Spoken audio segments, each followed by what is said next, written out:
Evet, Bilişim Zirvesi 2011'de Michael McQueen'le birlikteyiz. Ona birkaç soru yönelteceğiz. Hi, McQueen. I have four questions for you. My first question is, in your presentation, you told about Generation Y. You told that they are adaptable, innovative, they are natural networkers, they are confident. But are the companies successful about understanding these people? Or what do you advise to the companies to understand much better about these people?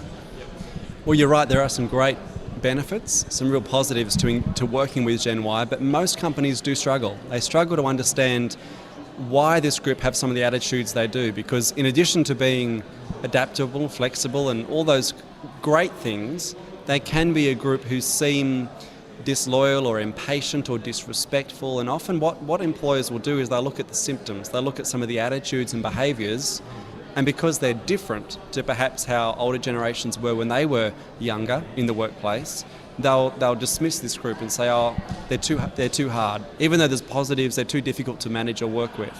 And so the challenge is to understand what are the causes rather than the symptoms. Why are they the way they are? What has shaped some of their attitudes? Because it's like if you're working with a different culture. You know, that culture may dress differently, speak differently, but it's about understanding what has made them the way they are, understanding their culture so we can meet somewhere in the middle. So that's the challenge, is beginning by understanding what's caused this group to be how they are. In which ways do you think this generation will change and transform in 5 or 10 years? And they will be the managers or CEOs of the companies. How will they change the companies? How will they change this today's economic situation? What do you think about that? I think it's a good question. How much of Generation Y's characteristics, how many of them are related to their age, and how many of them are just things that will stay with them right throughout life? And I think by and large, a lot of the characteristics that we see in this group will remain with them all the way through their lives. What you'll find is that those things will be expressed differently at different life stages. So for example, the way a young person expresses a lack of willingness to delay gratification or be patient will be different when they're at university as opposed to when they're having their first child. The core behaviour or the core attitude will be the same, but it'll be expressed differently. In workplaces, I think what we'll see is as this group move into leadership positions, what they want more than anything else is flexibility. So you'll see that many more organisations will start to become flexible on things like work hours, work location, even dress codes in the workplace.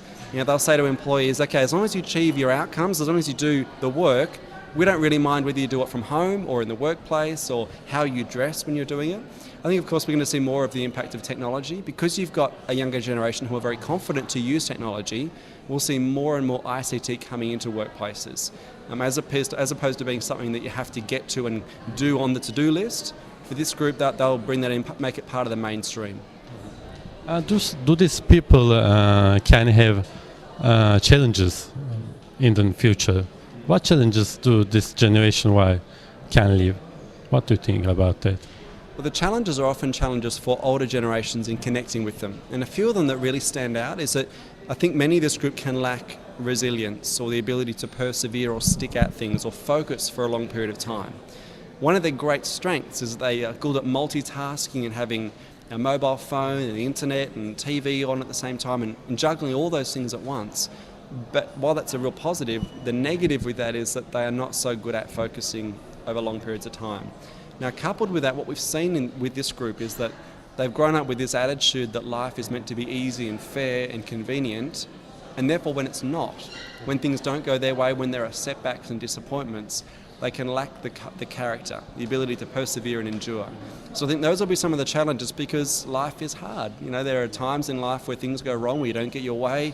If, as we hear warnings of the world is going to go into a much deeper recession, many more of this group are going to increasingly see themselves as not having the opportunities that they may have assumed they would have 5 years ago. And so how they respond to that will be really important. In your presentation, you told about the misconceptions about this generation. Can you give a short summary of that? Yeah. Because it was very interesting. One of the misconceptions is that they're lazy. This idea that they have no work ethic, that they're not willing to work hard, and that's not true.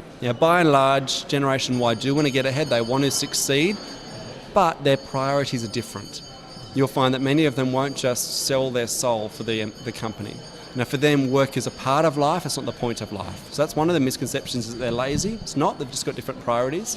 Another misconception is that this is a group who, I guess are very entitled, very self-centered. And yet, ironically, we see that they are volunteering and giving back to society at rates that we haven't seen in decades.